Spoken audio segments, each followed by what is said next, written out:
에스겔 23장 1절에서 21절입니다. 2절. 사람아, 두 여자가 있었는데 그들은 한 어머니의 딸들이다. 한 어머니는 두 왕국으로 갈라지기 전 이스라엘이 한 국가를 형성하고 있었던 사실을 나타냅니다. 원래는 여호와로부터 동일한 언약을 맺고 동일하게 가나안 땅을 기업으로 물려받았으며 솔로몬 때부터는 동일하게 예루살렘 성전을 예배 장소로 사용했으며 동일한 율법을 사용했었습니다. 3절. 그들이 이집트에서 음란한 짓을 했고 어린 시절에 창녀가 됐다. 그곳에서 그들의 가슴이 짓눌렸고 그곳에서 그 처녀의 젖가슴이 만져졌다.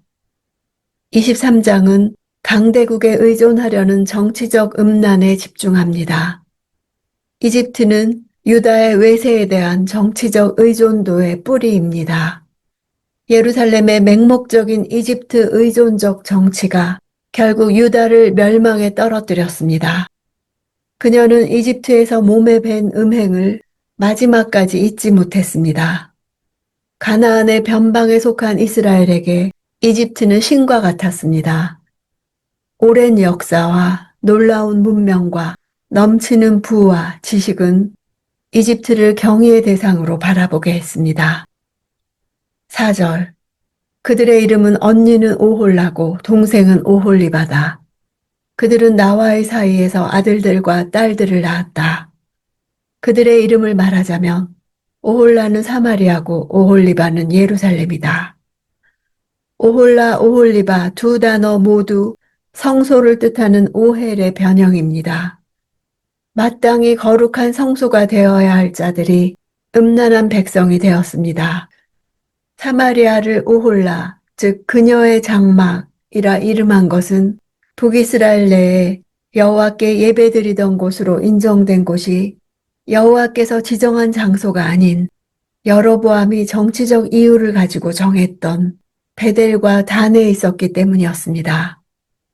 예루살렘을 오홀리바, 즉 그녀 안에 내 장막이라 이름한 것은 여호와의 장막이 여호와께서 지정하신 예루살렘에 있었기 때문입니다. 사마리아와 예루살렘 두 성읍 모두 영적으로 여호와와 더불어 혼인한 관계였습니다.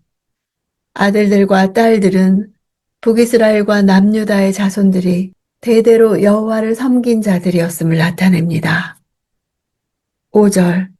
오홀라는 그녀가 아직 내게 속했을 때 음란한 짓을 했다. 그녀는 이웃인 아시리아 사람을 갈망했다. 아시리아를 이웃이라 한 것은 지리적인 면이 아니라 정치적 유대 관계를 나타냅니다. 역사적으로 북이스라엘 10대 왕 예후가 아시리아의 살마네셀 3세에게 조공을 바침으로써 주종 관계가 성립되었습니다. 그 이후 북이스라엘은 지속적으로 아시리아의 내정 간섭과 침공을 당했고 힘에 부칠 만큼 가혹한 조공을 바쳐야만 했습니다. 북이스라엘의 아시리아에 대한 갈망은 아무런 열매를 얻지 못하고 오히려 간섭과 착취 이후 결국은 패망으로 직결되었습니다. 6절. 그들은 자주색 옷을 입은 통치자들과 지도자들로서 모두 잘생긴 젊은이들이었으며 말을 타는 기마병들이었다. 당시 사마리아의 눈에 아시리아 제국이 얼마나 매력적으로 보였는지를 비유적 표현을 사용하여 강조한 것입니다. 사마리아에게 있어서 아시리아는 자신들의 세속적 욕망을 충족시켜주기에 조금도 부족함이 없는 국가로 인식되었습니다. 자색 옷은 귀족층과 왕족만이 입을 수 있었습니다. 통치자들, 지도자들은 아시리아 사람들이 사마리아 사람들의 눈에 그처럼 존귀한 존재로 보였다는 사실과 국제적으로 아시리아의 지위가 높았다는 뜻입니다. 고대 아시리아의 기병대는 주변 국가의 사람들에게 엄청난 기동력과 파괴력을 지닌 공포의 대상이었습니다. 당대 무적이라 할 만큼 아시리아의 강한 군사력을 상징하기도 했습니다. 이것에 그 눈이 매료된 이스라엘로서는 자신들이 아시리아와 동맹을 맺고 그들을 의지한다면 외적의 침입에도 안전한 보장책을 얻는 것이라 생각했을 것입니다. 7절. 그녀는 아시리아 사람들 가운데 모든 잘생긴 사람들과 음란한 짓을 했고 또 자기가 갈망하던 모든 사람들의 우상들로 자신을 더럽혔다. 음란한 짓은 사마리아 여인들이 여호와를 사모하는 대신 아시리아를 사모한 태도를 말합니다. 잘생겼다는 것은 당대 최고의 군사력과 물질 문명 등 누가 보아도 매력적으로 보이는 아시리아의 국력을 상징하는 모든 것들을 나타냅니다.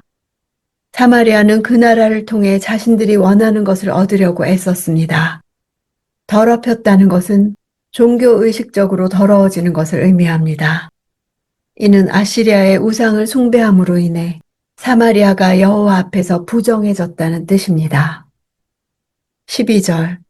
그녀는 이웃인 아시리아 사람들을 갈망했는데 그들은 통치자들과 지도자들로서 화려한 옷을 입은 용사들이었고 말을 타는 기마병들이었고 모두 잘생긴 젊은이들이었다. 북이스라엘과 마찬가지로 유다도 아시리아 사람들을 갈망했습니다. 유다 왕 아하스는 북이스라엘과 아람 군대의 연합 공격을 받는 상황에서 아시리아 왕 디글라필레셀에게 원군을 요청했습니다.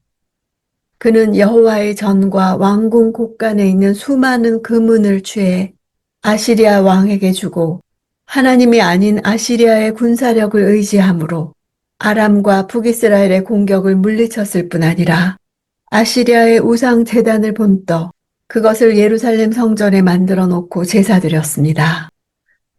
15절. 허리에는 띠를 두르고 머리에는 길게 늘어뜨린 띠를 한 모습이 모두 갈대아 태생인 바벨론 장교들처럼 보였다.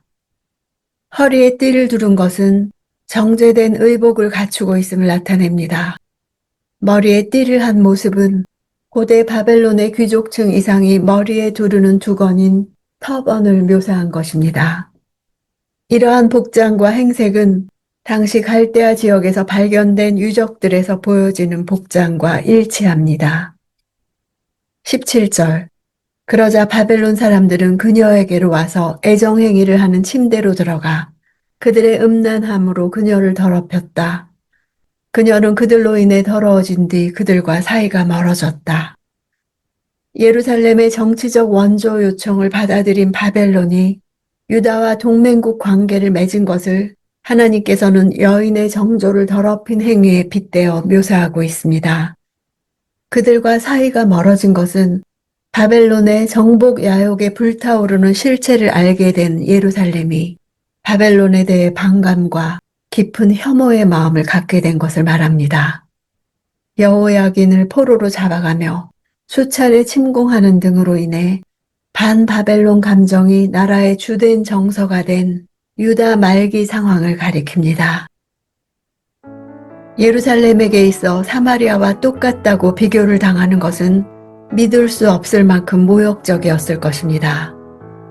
그러나 하나님은 공의의 판결을 내리시는 최고의 재판장이십니다. 그분의 저울에서는 예루살렘의 죄의 무게가 더 무거웠습니다. 예루살렘은 인정할 수가 없었을 것입니다. 그러나 이렇게 집요하게 예루살렘의 죄를 지적하는 남편 대신 하나님의 마음은 신부를 포기할 수 없는 마음인 것을 알아야 합니다.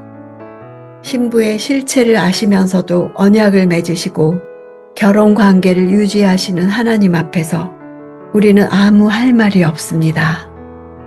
다만 돌이키고 돌이켜 오직 하나님 한 분만으로 만족한다고 고백하기를 원하십니다.